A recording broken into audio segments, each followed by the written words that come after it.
Assalamualaikum warahmatullahi wabarakatuh. Waalaikumsalam.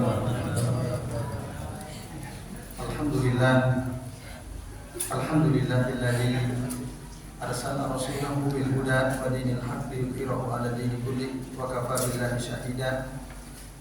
Asyhadu an la ilaha illallah wahdahu la syarika lah wa asyhadu anna Muhammadan abduhu wa rasuluh.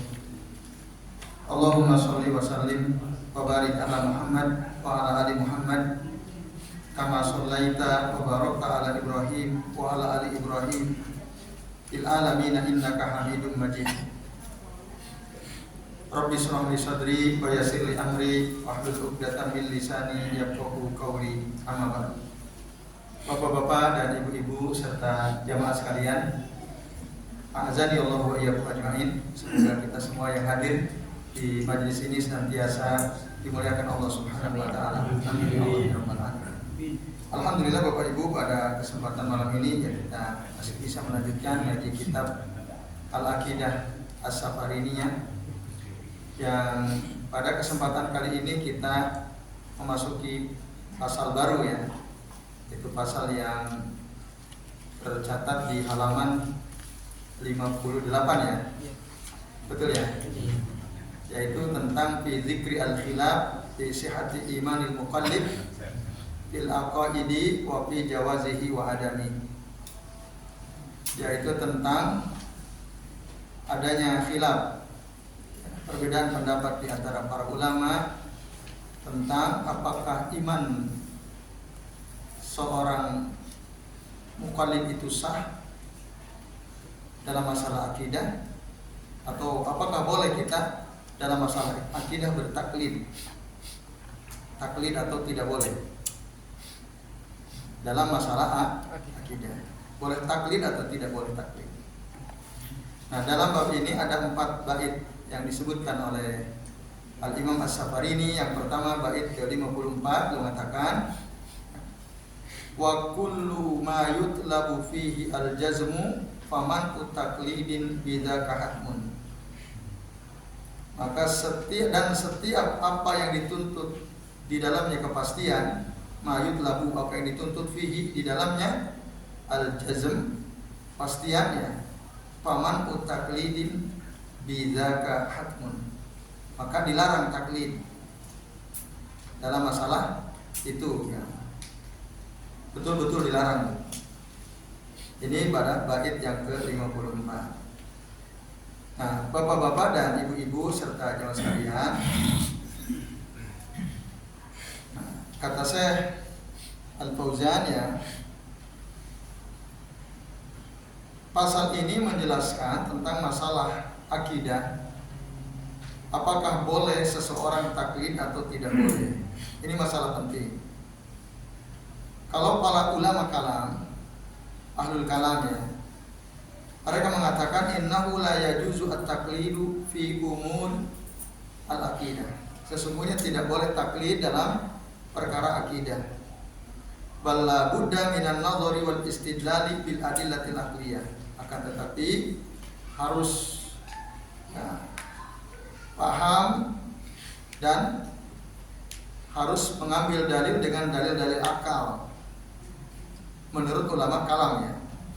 Li'annal adillatal aqliyata indahum tufidu al-yaqin. Karena dalil akal menurut ulama kalam, para ahli kalam, akan berfaedah mendatangkan keyakinan, tufidu al-yaqin.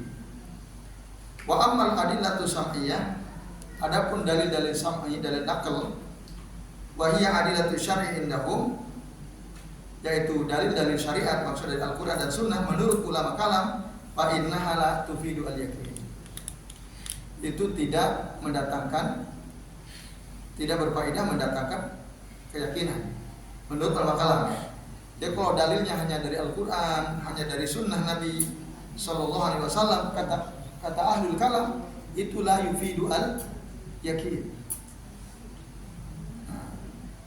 Oleh karenanya mereka mewajibkan, mereka yang dimaksud di sini ulama kalam, ahli kalam, mewajibkan setiap orang dia harus betul-betul paham dan punya dalil rasional, dalil akal, sampai ya, menghantarkan mereka kepada akidah yang pasti gitu ya. Ilal i'tiqadil jazimi. Itu menurut pandangan siapa? Ahlul kalam. Kata Syekh Al-Fauzan, wa hadzal qaulu la syakka annahu batil. Pandangan ini tidak diragukan lagi batil. Nah, ini ada sesuatu yang batil. Karena semua urusan akidah, masalah akidah, semuanya ya, itu adalah perkara gaib gitu. Minal umuril ghaibi allati la ya'lamuha illallah subhanahu wa ta'ala. Yang tidak ada yang tahu kecuali Allah subhanahu wa ta'ala. Akal itu tidak sampai kepada perkara-perkara gaib. Tentang misalnya apa? Kehidupan di alam kubur. Ini perkara akidah bukan? Iya. Ya, tidak. Hari kiamat nanti ya. Surga termasuk. Surga, neraka, ya itu perkara akidah, perkara gaib. Nah, coba Bapak Ibu, apa kita bisa mengetahui dengan akal kita? Tidak. Karena apa? Itu perkara gaib, akal nggak nyampe. Nah, maka karena akal kita nggak akan sampai kepada perkara-perkara gaib, yang menjadi sandaran kita dalam akidah itu adalah akhbaru asy-syar'i, riwayat-riwayat dari syariat, allati nazalat bihal ya al-kitab wa ja'at biha ar-rasul, atau allati nazalat bihal kutub wa ja'at biha ar-rusul, yang turun di dalam Alkitab, dalam kitab-kitab Allah turunkan, atau yang dibawa oleh para rasul, para utusan Allah Ta'ala. Nah, itulah yang berfaedah mendatangkan keyakinan dan kepastian, karena itu dari sisi Allah Subhanahu wa Ta'ala itu. Nah, jadi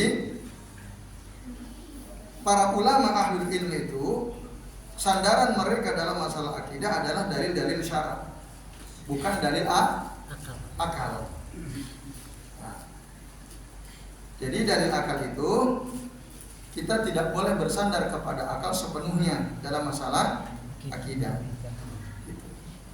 Tapi ya bisa saja, cuman hanya sekedar pelengkap, gitu ya. La yu'tamadu alaiha i'timadan kulliyan. Kita tidak boleh bersandar kepada dalil akal secara menyeluruh gitu dalam masalah akidah. Bal yustafadu minha. Tapi bisa kita mengambil faedah dari dalil akal tersebut. Tapi hanya sebatas untuk apa? Menetapkan ya, atau menjelaskan atau menetapkan apa yang dibahas dalam masalah akidah. Contoh misalnya Bapak Ibu, yang akal kita bisa gunakan.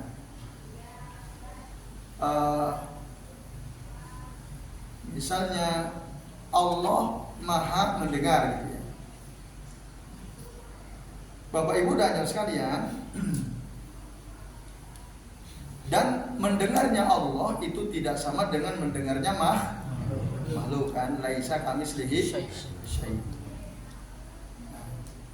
Bapak Ibu dan Saudara sekalian, kita yakini dan ini masalah akidah bahwa Allah itu di antara namanya adalah As-Sami, Maha dan sifatnya As-Sam'u, Allah itu mendengar. Kita yakin atau tidak ini? Yakin. Kita yakin masalah ini. Dari mana kok kita yakin? Karena ada dalil kan? Ada dalil dari Al-Quran, dari Sunnah Nabi SAW. Dasarnya harus itu dalil. Akal bisa nggak digunakan? Misalnya untuk menegaskan bahwa mendengarnya Allah itu tidak sama dengan mendengarnya kita, atau tangannya Allah itu tidak sama dengan tangannya kita. Bisa nggak akal? Nah, bisa dipakai. Contoh gini, misalnya Allah punya tangan, ya jelas di dalam Al-Quran disebutkan 5. Ma mana'aka antas judan lima khalaqtu biyadayya. Teguran Allah kepada iblis, apa yang mencegah engkau untuk bersujud kepada makhluk yang aku ciptakan dengan kedua tanganku sendiri. 5 khalaqtu biyadayya, yaitu Adam ya. Nah, Bapak Ibu dan sekalian, kita yakin ini masalah akidah bahwa Allah itu punya karena Allah sendiri yang menyatakan di dalam Al-Quran. Terus, apakah tangan Allah itu sama dengan tangan kita? Jelas tidak sama. Nah, lalu bisakah kita menggunakan akal untuk menegaskan bahwa tangan Allah itu tidak sama dengan tangan kita sebagai makhluk? Bisa nggak akal digunakan? Bisa. Contohnya gimana penggunaan akal? Nah, contohnya misalnya gini, hewan punya tangan nggak? Monyet punya tangan nggak monyet? Punya. Kita punya tangan? Tangan kita sama tangan monyet sama nggak? Beda. Nah, kan akal aja udah gampang, beda. Wong kita sesama makhluk aja kan? Kita sama monyet kan sama-sama makhluk. Itu tangannya beda kan? Apalagi tangan kita dengan tangan Allah Al-Khaliq. Itu di situ akal bisa dipakai gitu. Hanya sebatas untuk menetapkan, tapi bukan sandaran utama. Nah, ini Bapak Ibu sekalian. Nah, kemudian tadi dikatakan bahwa taklid dalam masalah akidah itu dilarang, tidak boleh. Itu kata Imam As-Safarini. Apa itu taklid Bapak Ibu? Taklid itu kalau dalam kitab Mabadiul Awwaliyah disebutkan qabulu qauli ahadin wa anta la tadri min aina ma'khudhu au ma'khudhu. Kita menerima pandangan atau perkataan seseorang dan kita nggak tahu itu sumbernya dari mana. Pokoknya orang ngomong A, J kita terima. Tapi kita nggak tahu dasarnya, dalilnya dari mana, nggak tahu. Nah, ini namanya taklid. Nah, dalam bab ini, ya Syekh Al-Fauzan termasuk Syekh Ibnu Utsaimin ya menerangkan lawan kata taklid itu apa? Ittiba. Nah, kalau di sini lawan kata taklid itu ya muqallid lawannya mujtahid. Muqallid lawannya mujtahid. Nah, jika hanya ada dua ini, muqallid dan mujtahid, ya Bapak Ibu dan sekalian. Nah, kalau hanya ada dua, bolehkah seseorang taklid dalam masalah akidah sesuatu yang pasti gitu ya. Nah, Bapak Ibu dan sekalian, kata Syekh Al-Fauzan, orang taklid itu layak rifud dalil. Dia tidak tahu dalil. Layak rifud dalil. Tadi pengertian muqallid itu qabul qauli ahadu anta la tadri min aina makhadha. Kalau dalam kitab Mabadiul Awwaliyah. Nah, dalam hal ini sama, Syekh Al-Fauzan mengatakan al-muqallidu la ya'rifu dalil. Muqallid itu tidak tahu dia hanya ngikut orang aja. Nah, masalah akidah boleh apa enggak gitu. Tapi Syekh Al-Fauzan merinci, taklid itu ada dua kata beliau. Wat taklidu ala kismain. Taklid itu ada dua macam. Yang pertama taklid bimakna al-ittiba wal iktida. Kalau dalam kitab Mabadiul Awwaliyah dibedakan antara taklid dan ittiba itu beda. Kalau di kitab ini Syekh Al-Fauzan mengatakan taklid itu ada dua, ada taklid bimakna ittiba wal iktida, ada taklid bimakna taklidul a'ma. Taklidul a'ma dalam masalah akidah, ya termasuk bukan hanya masalah akidah sebenarnya, dalam masalah ibadah pun itu tidak boleh. Tapi kalau taklid dalam arti ittiba atau al-iktida boleh. Kita ngikutin para ulama. Ya, para ahli ilmu. Nah, kita ngikutin mereka dalam masalah akidah. Karena apa? Mereka punya dalil. Nah, dan kita tahu dalilnya, walaupun mungkin kita nggak hafal. Misalnya kalau Bapak Ibu ditanya, Pak, Bu, Allah punya tangan nggak? Punya. Dalilnya apa? Dalilnya apa? Nah, coba. Kalau ada orang tanya kita kan, Allah punya tangan atau tidak? Ya Al-Quran ada. Ya surah apa? Ayat berapa? Bunyi ayatnya gimana? Misalnya kita ditanya gitu kan? Tangan Allah terbuka. Hah? Tangan Allah terbuka. Ya dalilnya surah apa, ayat berapa, atau bunyi ayatnya gimana deh gitu. Kan ada orang nanya gitu ya. Nah, kita nggak hafal nggak ada masalah, nggak ada masalah. Tapi kan kita udah ikut ngaji kan? Iya. Udah ikut ngaji bahwa di dalam Al-Quran ada ayat yang mengatakan Allah itu punya tangan. Misalnya tadi dalam Al-Quran tadi lima amma mana aka antas juda lima khalaqtu biyadayya, atau bal yadahu mabsutatan, kan gitu bunyinya.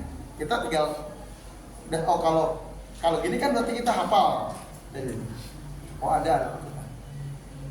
Lalu kita ngikutin orang yang sudah menjelaskan kepada kita tentang sifat zatiyah Allah. Allah itu punya tangan. Tapi apakah kita harus hafal? Tidak harus.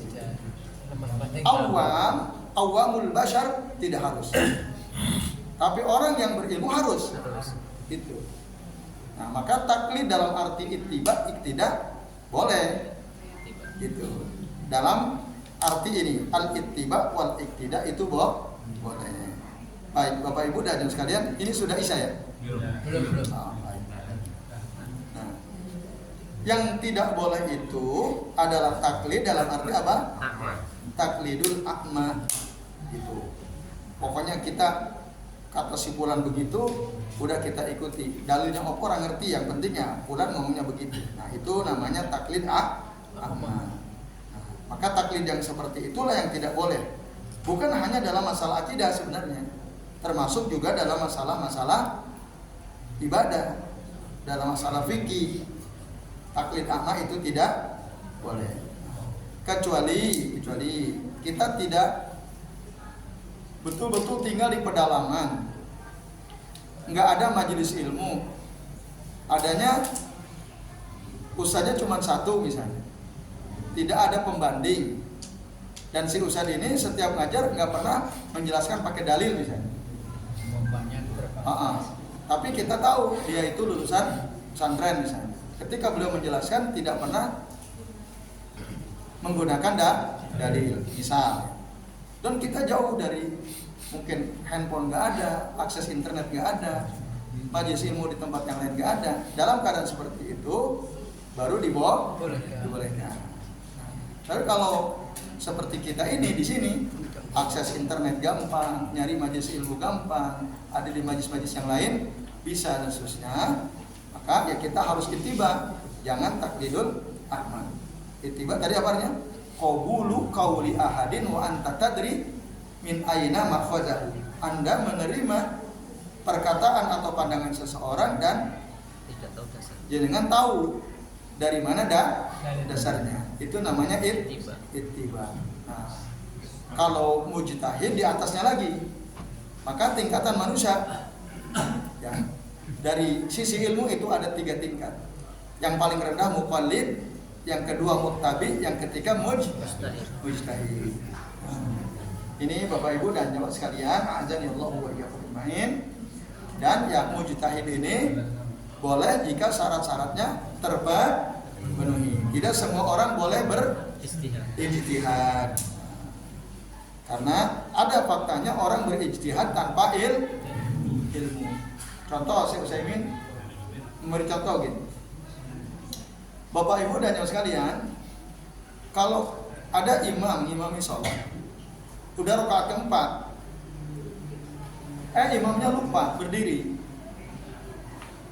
kan, terus makmum ingatkan subhanallah.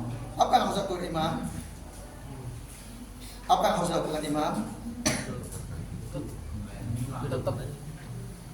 Lanjutkan atau turun? Lanjut. Rakaat keempat, isya rakaat keempat ya. Imam harusnya tahiyat akhir. Imam langsung berdiri. Makmum subhanallah. imam kekeh tetap Udah ikut. berdiri. Nah, nggak yang ditanyakan sikap imam yang benar dalam keadaan seperti itu bagaimana? Lanjutkan. Apakah lanjut? Lanjut. Dia misalnya berdiri nih, udah mulai bahkan kan Syria, dia bahkan mungkin udah mulai membaca Alhamdulillah gitu. Lalu makmum Subhanallah. Nah, Bapak Ibu dan jamaah sekalian, kalau kita kembali kepada sunnah, maka kalau itu rokaat yang keempat, Duduk. kita kembali duduk. Keempat kok. Ini rokaat keempat. Tapi kalau kita rokaat kedua, harus kedua. Kita sebagai imam udah berdiri. Nah, itu lanjut. Nah, itu yang ada dalam hadis itu dan makmum ikut. Makmum Kecuali berdirinya belum sempurna. kecuali belum sempurna berdirinya. Nah, tapi kalau rokaat keempat, walaupun mungkin kita sebagai imam sudah membaca Al-Fatihah dalam hati, makmum mengingatkan Subhanallah, turun. Nah, kalau turun ada sujud salat atau tidak? Ada. Tidak. Ya. Nah, Kan udah berdiri kan? tapi kan itu udah diingatkan, jadi nggak jadi nambah. Nah itu contohnya Bapak Ibu dan sekalian. Jadi kalau ada orang misalnya berkata, oh nggak apa-apa lanjut saja, gitu. Nah itu namanya dia berijtihad tanpa ilmu. Karena yang ada dalam hadis yang Nabi menyuruh untuk lanjutkan kalau sudah berdiri, tapi kalau belum berdiri maka kembali duduk. Itu kasusnya dalam sholat ketika masih tasyahud awal. Dan ini Bapak Ibu dan jamaah sekalian. Jadi ijtihad itu harus berasal dari orang yang punya ilmu dan memenuhi syarat dia sebagai mujtahid. Ya baik, sekalian kita rehat dulu sampai sini. Monggo yang bertugas sebagai muadzin azan isya dulu.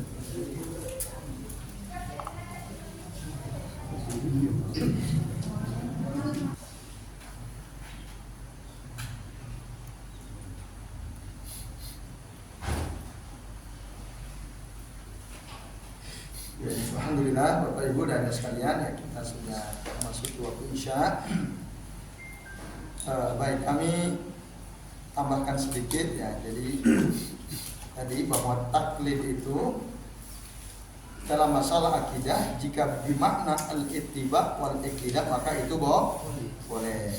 Yang tidak boleh itu taklidul a'ma. Jadi yang boleh itu adalah ittiba'u ahlil haqqi wa ahlil ilmi. Bahada la ba'sa bihi. Maka ini tidak ada masalah. Karena kita sebagai orang awam misalnya tidak mampu mengetahui rincian masalah-masalah akidah beserta dalil-dalilnya.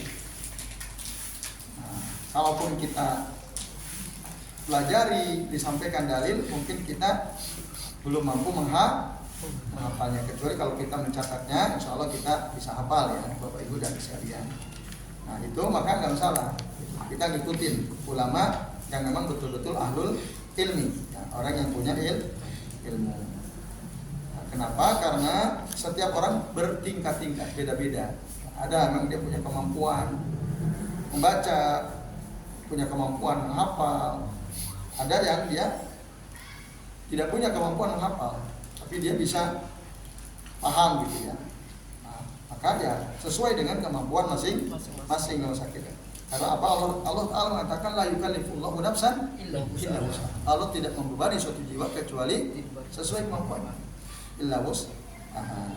Nah ini Bapak Ibu dan jamaah sekalian, azanillahu wa iyyakum. Jadi kalimat wa kullu ma yutlabu fihi al-jazm faman taqlidin bizaka hatam. Ini tidak secara mutlak. Jadi tadi dilarang taklid dalam masalah tersebut. Secara pasti nggak boleh taklid. Nah ini laisa ala itlaqihi, tidak secara mutlak kita nggak boleh taklid. Nah, tapi ada rincian tadi boleh kita taklid dalam arti apa? Al-ittiba wal iqtida. Yang tidak boleh itu adalah taklidul a'ma tadi. Itu Bapak Ibu dan jamaah sekalian. Lalu di poin yang bait yang ke-55 li annahu la yuktafa bidzan. Karena sesungguhnya akidah itu, masalah akidah ini yang pasti ini tidak cukup dengan hanya Prasangka. pakai prasangka atau dugaan bizon lidzil hija fi qauli ahlil fanni. Maksudnya lidzil itu bagi orang yang punya akal, bagi orang yang punya akal, normal akalnya, cerdas dia, maka dia tidak cukup hanya dengan kira-kira, hanya dengan dugaan fi qauli ahlil fan. Maksudnya dalam pandangan para ulama ahlul fan di sini. Nah, ini Bapak Ibu dan sekalian, walaupun saya mengatakan sebenarnya dalam masalah akidah ada yang furu, ada yang usul. Ada yang sifatnya zon, ada yang sifatnya pasti dalam masalah akidah. Beliau mengatakan begini. Kata saya Ibnu Utsaimin ya. Jadi masalah akidah itu Bapak Ibu dan sekalian, ikhtalafa fiha as-salaf, pokok ikhtalafa fiha as-salaf. Ada yang para ulama salaf berselisih. Contoh apa? Ya, tentang yang ditimbang nanti. Alladzina waqtalafa aidan al-ulama rahimahullahu fi alladhi yuzan. Nanti ditimbang, kita kan ada hari Yaumul Mizan. Yang ditimbang apanya? Amalnya, kitab catatan amalnya, atau orangnya, sahibul amal. Ikhtalafa ulama. Ini para ulama berselisih. Ada mengatakan yang ditimbang itu kitabnya, Sohaiful Amal mengatakan amalnya itu sendiri. Ada yang mengatakan itu ada orangnya. Maka ini namanya masalah furu dalam akidah. Masalah furu dalam akidah. Kalau yang masalah usul itu, nah, misalnya semua ulama tidak ada yang berbeda pendapat tentang adanya adanya neraka, adanya hari kebangkitan, adanya hari Yaumul Mizan. Nah, ini masalah usul. Nah, ini pasti ya. Tapi ada beberapa masalah akidah dan dia sifatnya zon. Kenapa? Karena ada khilaf di antara para ulama. Maka akidah yang terjadi khilaf di antara para ulama, bahkan di kalangan Ahlussunnah wal Jamaah, ini berarti masuknya kategori furu. Ya, furu. Termasuk apakah surga yang ditempati Nabi Adam dulu itu surga dunia atau surga nanti yang dijanjikan Allah Ta'ala di dalam Al-Quran itu. Nah, ini juga ada khilaf di antara para ulama. Nah, ini berarti kalau ada khilaf di antara para ulama Ahlussunnah itu namanya apa? Masalah furu. Nah, ini Bapak Ibu dan sekalian. Maka dalam masalah furu ya dengan zon tidak ada masalah. Nah, kan menurut perkiraan kami yang ditimbang itu nanti adalah amalnya. Sementara yang mengatakan menurut perkiraan kami yang ditimbang itu adalah buku catatannya. Nah, itu kan zon. Nah, ini tidak ada masalah. Tapi yang usul memang tidak boleh. Ya, yang usul tidak boleh pakai zon. Dia harus pasti ya. Nah, ini yang keterangan bait yang ke-55. Jadi Bapak Ibu dan sekalian, azan ya Allah wa iyyakum ajma'in. Masih banyak lagi ya. Masih banyak lagi contoh-contoh yang disebutkan oleh Syekh Ibnu Utsaimin ya terkait dengan masalah furu dalam soal akidah. Di mana ya tentu kalau masalah furu itu zon dasarnya. Ya, ada sesuatu yang zon itu kan tidak pasti. Tidak pasti. Makanya para ulama berbeda pendapat. Itu Bapak Ibu dan yang sekalian, azan ya Allah wa iyyakum ajma'in. Jadi saya kira sementara ini dulu ya sampai bait yang ke-55. Sedikit ada waktu barangkali ada di antara Bapak Ibu yang mau bertanya, kami persilakan. Ya, baik, sudah jelas ya? Ya baik Bapak Ibu dan sekalian, kalau sudah jelas kita cukupkan sampai di sini. Semoga bermanfaat. Kami mohon maaf apabila yang kami sampaikan ada kesalahan, ada kekeliruan. Mari kita akhiri dengan doa kafaratul majlis. Subhanallahumma wa bihamdika asyhadu an la ilaha illa anta astaghfiruka wa atubu ilaik. Wassallallahu ala Muhammadin wa ala alihi wa sahbihi wa baraka wa sallama alaihi ajma'in. Billahi taufiq wal hidayah. Wassalamualaikum warahmatullahi wabarakatuh.